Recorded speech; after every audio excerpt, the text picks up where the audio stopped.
Kape sa mesa, lumamig parang tayo. Unti-unti nawala sa isip.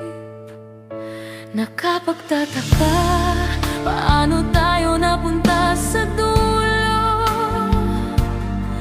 nang di man lang nagpaalam ng maayos.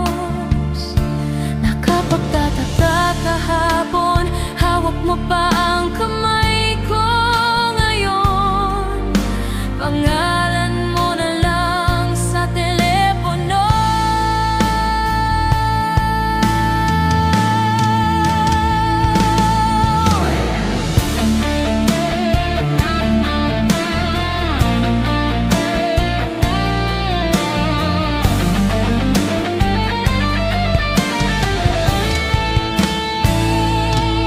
Mga larawan sa ref, nakapirmi. Pero yung tayo, parang binura mo na rin. Mga plano sa Sabado, naging kwento na lang.